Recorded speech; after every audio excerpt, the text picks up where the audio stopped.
Jumpa lagi dengan saya, Megawati Supakua. Di video kali ini saya akan menjelaskan sedikit tentang merancang prototipe aplikasi proyek akhir.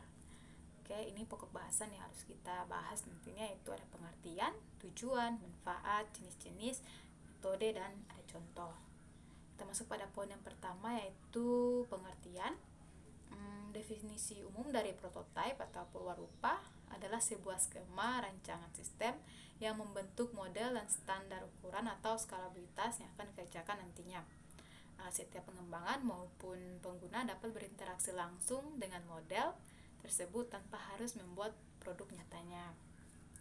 Terus ada poin yang kedua, yaitu tujuan. Tujuan utamanya adalah supaya produk yang akan dirilis sesuai dengan permintaan user atau pasar. Sehingga peran dari prototipe sendiri adalah mewujudkan produk berupa perangkat lunak yang sesuai dan tepat guna. Selain itu, dengan adanya prototipe sendiri mampu menghemat biaya produksi dan tidak memerlukan proses trial and error, sehingga dapat mengurangi waktu pengerjaan dan beban biaya yang harus dikeluarkan oleh tim developer. Poin yang ketiga itu ada manfaat prototipe. Yang pertama itu mampu mengetahui kebutuhan pengguna lebih awal.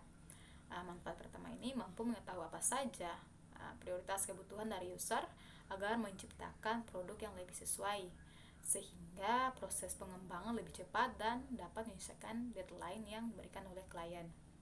Terus yang kedua itu dapat menghemat biaya pengembangan produk. Keuntungan yang kedua, mampu menghemat dan mengurangi biaya pengembangan seminimal mungkin, sehingga alokasi pendanaan dapat digunakan untuk kebutuhan yang lain. Terus yang ketiga ada mendapatkan gambaran secara lebih konkret. Manfaat yang terakhir ini, dengan adanya prototipe maka dapat memberikan gambaran yang lebih nyata dan konkret dengan membuat tampilan sketsa baik secara low ataupun high pada light. Poin yang berikut itu ada jenis-jenis.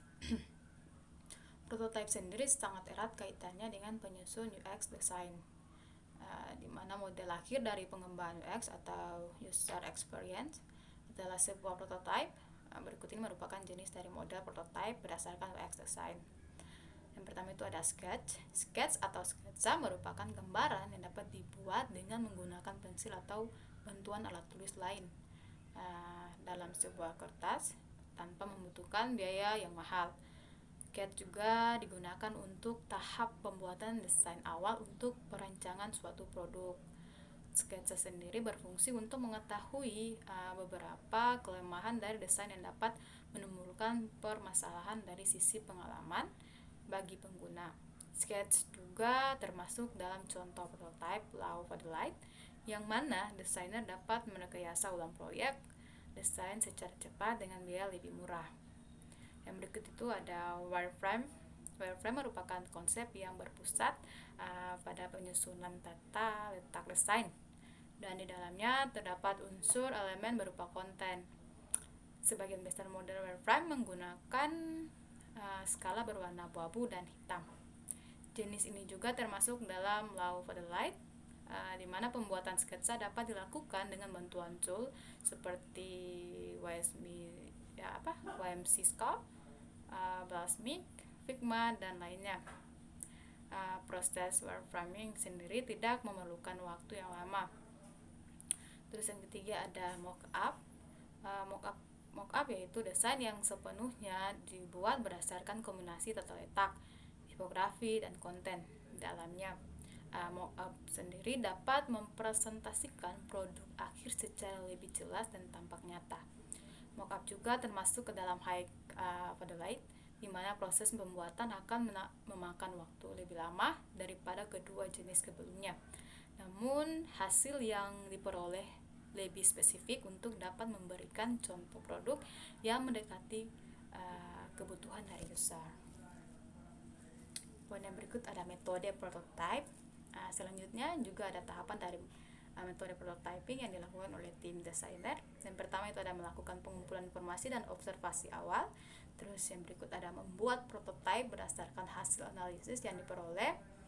Yang berikut yang ketiga itu melaksanakan proses evaluasi terhadap prototipe yang berhasil dibuat. Terus ada melakukan pengujian atau testing terhadap produk prototipe yang telah dibuat.